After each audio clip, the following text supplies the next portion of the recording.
ನಮಸ್ಕಾರ ವೀಕ್ಷಕರೇ. KCT option entry ಸಮಯದಲ್ಲಿ ಬಹಳಷ್ಟು ಸ್ಟೂಡೆಂಟ್ ಕೇಳೋ ಒಂದು ಕಾಮನ್ ಕ್ವಶನ್, ಸರ್ ನನಗೆ CSC ಸಿಗ್ತಿಲ್ಲ, IC ತಗೋಬೋದಾ? ಅಥವಾ CSC ಮತ್ತು ISC ಎರಡು ಕಂಪ್ಯೂಟರ್ ಬ್ರಾಂಚ್ ಅಲ್ವಾ, ಡಿಫ್ರೆನ್ಸ್ ಏನು? ಇವತ್ತು ಕೇವಲ 2 ನಿಮಿಷದಲ್ಲಿ CSC ಮತ್ತು ISC ನಡುವಿನ ಡಿಫ್ರೆನ್ಸ್ ಅನ್ನು ಸಿಂಪಲ್ ಆಗಿ ತಿಳ್ಕೊಳ್ಳೋಣ. CSC ಕಂಪ್ಯೂಟರ್ ಸೈನ್ಸ್ ಇಂಜಿನಿಯರಿಂಗ್, ಇದು ಕಂಪ್ಯೂಟರ್ ಫೀಲ್ಡ್ ನ ಒಂದು ಬ್ರಾಡ್ ಬ್ರಾಂಚ್. CSC ಅಲ್ಲಿ ನೀವು ಕಲಿಯುವ ಮುಖ್ಯ ವಿಷಯಗಳೆಂದರೆ programming, data structure and algorithm, artificial intelligence and machine learning, data science, software development. ಅಂದರೆ ಸಾಫ್ಟ್ವೇರ್ ಕ್ರಿಯೇಟ್ ಮಾಡೋದು, ಕಂಪ್ಯೂಟರ್ ಸಿಸ್ಟಮ್ ಹೇಗೆ ವರ್ಕ್ ಮಾಡ್ತಾರೆ ಅಂತ ತಿಳ್ಕೊಳ್ಳೋದು CSCಯ ಮೇನ್ ಫೋಕಸ್.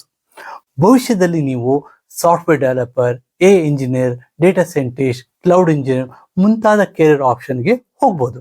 ಇನ್ನು ISC ಇನ್ಫಾರ್ಮೇಶನ್ ಸೈನ್ಸ್ ಇಂಜಿನಿಯರಿಂಗ್.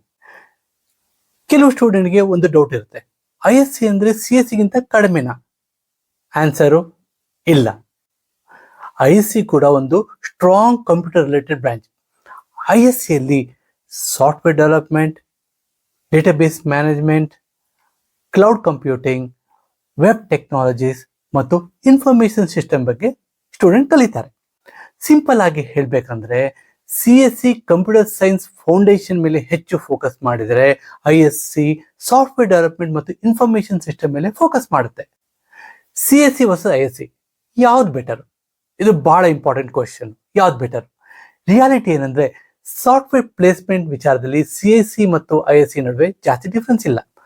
ಬಹಳಷ್ಟು ದೊಡ್ಡ ಕಂಪನಿಗಳು Infosys, TCS, IBM, Accenture, Amazon, Google ಮುಂತಾದ ಕಂಪನಿಗಳು CSC ಮತ್ತು ISC ಸ್ಟೂಡೆಂಟ್ಗಳನ್ನು ರೆಕ್ರೂಟ್ ಮಾಡುತ್ತೆ, ಈಕ್ವಲ್ ಇಂಪಾರ್ಟೆನ್ಸ್ ಕೊಡ್ತಾರೆ. ಆದರೆ ಬ್ರಾಂಚ್ ಜೊತೆಗೆ ನೀವು ಕೋಡಿಂಗ್ ಸ್ಕಿಲ್, ಪ್ರಾಜೆಕ್ಟ್ ಮತ್ತು ಲರ್ನಿಂಗ್ ಆಟಿಟ್ಯೂಡ್ ತುಂಬಾ ಇಂಪಾರ್ಟೆಂಟ್. ಫೈನಲ್ ಅಡ್ವೈಸ್, ನಿಮಗೆ CSC ಸಿಕ್ಕಿದ್ರೆ ಉತ್ತಮ, ಆದರೆ ಉತ್ತಮ ಕಾಲೇಜಿನಲ್ಲಿ ISC ಸಿಗ್ತಾ ಇದ್ರೆ ಅದನ್ನ ಇಗ್ನೋರ್ ಮಾಡಕ್ ಹೋಗ್ಬೇಡಿ. KCT ಆಪ್ಷನ್ ಎಂಟ್ರಿ ಸಮಯದಲ್ಲಿ ಕಾಲೇಜು, ಬ್ರಾಂಚು, ನಿಮ್ಮ ಇಂಟ್ರೆಸ್ಟ್ ಈ 3 ವಿಷಯಗಳನ್ನು ಕನ್ಸಿಡರ್ ಮಾಡಿ ಡಿಸಿಷನ್ ತಗೊಳ್ಳಿ. ಸರಿಯಾದ ಮಾಹಿತಿ ಸರಿಯಾದ ನಿರ್ಧಾರಕ್ಕೆ ಸಹಾಯ ಮಾಡುತ್ತೆ. ಇಂಥ ಇಂಜಿನಿಯರಿಂಗ್ ಗೈಡೆನ್ಸ್ ವಿಡಿಯೋಗೋಸ್ಕರ ಅರಿವು ಯೂಟ್ಯೂಬ್ ಚಾನಲ್ ಸಬ್ಸ್ಕ್ರೈಬ್ ಮಾಡಿ. ಧನ್ಯವಾದಗಳು.